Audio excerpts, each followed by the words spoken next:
There was clearly a billion in my account, but I couldn't feel happy at all, because the system coldly told me I had 24 hours to spend the whole billion, or they'd take my kidney and leave me with nothing. My palms were sweating. I kept checking my phone balance, 1,550.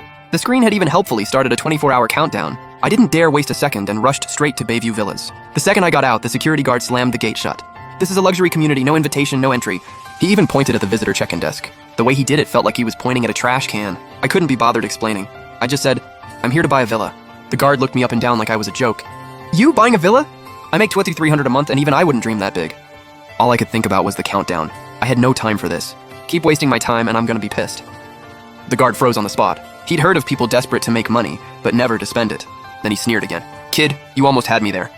Why not fake a 50 billion deposit while you're at it?" Dressed in cheap crap, acting rich with a fake text alert. "And now you think you're the richest man alive?" I laughed out of pure anger and shoved my phone in his face. "Open your eyes and count the zeros." He still hadn't gotten a good look when the captain suddenly spoke up. "Xiao Zhao, if that Hussein guy shows up causing trouble again today, blacklist him. The whole property group chat already knows. His ex is coming to see houses with her new boyfriend. Don't let him sneak in and embarrass himself." I froze. So even property management had already heard I was a broke loser. Right as things got awkward, a luxury car screeched to a stop at the gate. The window rolled down. A voice I knew way too well, the kind that made my stomach turn, floated out. "Well, if it isn't Hushin." I spun around. Sitting in the car was the gold-digging ex who took me for everything I had, Wang Yinghong. And next to her was her new boyfriend, Li Kongjun. Wang Yinghong covered her mouth and laughed. "Wow, it really is you. You actually followed us all the way to Bayview Villas to beg?" I swallowed my anger. "I'm here to buy a villa, not beg." Wang Yinghong laughed so hard she could barely stand. "Say that again. What are you here for?" "I didn't catch that. Jun, did you hear him?" "My useless ex says he's here to buy a villa." Li Kongjun smirked. "What a coincidence. We're here to buy one too." "Come on, get in the back. I'll show you how rich people live." He dragged out those last few words on purpose. I was already stuck at the gate anyway, so I got in. Wang Yinghong instantly covered her nose. "Hushin, you actually got in the car! Aren't you scared you'll dirty my boyfriend's new ride?" I glanced over the interior and said casually, "Not bad. Maybe a couple million." Li Kongjun's face stiffened. "This car's only a little over $1 million. But whatever it costs, you still can't afford it." I nodded. "True. Cars in the 1 or 2 million range don't impress me." Wang Yinghong burst out laughing again. "Hushin, since when were you this good at talking big?" I narrowed my eyes and shot back. "Of course you wouldn't know. Weren't you only after my body anyway?" Li Kongjun slammed on the brakes and turned to stare at Wang Yinghong. "Didn't you say you were still a virgin?" Wang Yinghong went pale. "Jun, I didn't lie to you. I was with Hushin for 2 years and he really never touched me." "Hushin, stop making stuff up."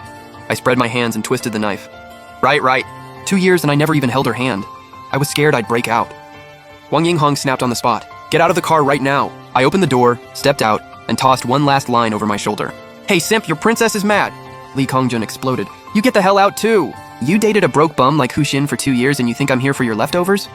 I couldn't be bothered watching them fight, so I headed straight into the sales office. The receptionist jogged over. "Sir, are you here to look at villas?" I handed over my card. "Give me your most expensive one." "Sorry, sir, are you serious?" "I don't have patience when I shop. You show me what I want, I pay for it. Don't slow down my spending." That line landed like a bomb, and everyone in the lobby turned to look. Even Li Kongjun and Wang Yinghong, who had just walked in, froze where they stood. Wang Yinghong forced a laugh. "Sure, keep pretending." The saleswoman lowered her voice. "Sir, the most expensive one left is Villa number 2. It's 880 million. "Are you sure?" I raised a brow. "Your most expensive place isn't even $1 billion? That's kinda insulting." Wang Yinghong jumped at the chance and pointed at me. "He's my ex-boyfriend. He went broke, got dumped, lost his mind, and now he's here putting on a show. He can't even come up with $1,000. I didn't even want to waste a second looking at her. "That one, run the card now." Payment successful. The whole place went dead silent for 3 seconds, then came a wave of sharp inhales. Wang Yinghong's smile froze on her face. Li Kongjun's jaw twitched like he'd just been slapped 10 times in public. I turned to look at Li Kongjun. "Your turn." Oh yeah, I just remembered. My great-grandma's pig is going into labor. I'll come back next time." I looked at the remaining balance and saw I was still way short, so I turned to the saleswoman. "Got anything cheaper? If you do, get me another one. I've got to spend the whole $1 billion. The saleswoman nearly lost her footing. "We do have a cheaper one. Villa number 8, 120 million. I can apply for a discount for you."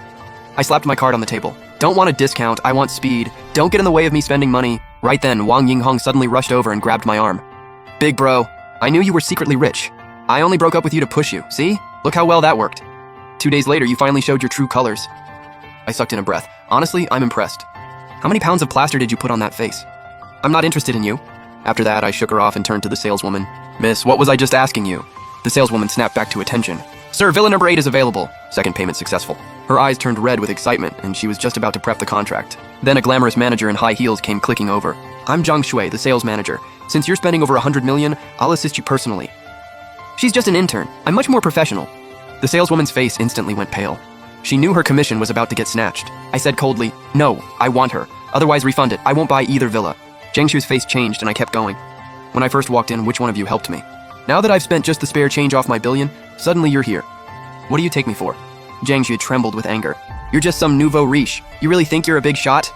If you've got the guts, buy a few more houses." Ha! I ignored her, and in the next second, I made a decision my ancestors would have hated.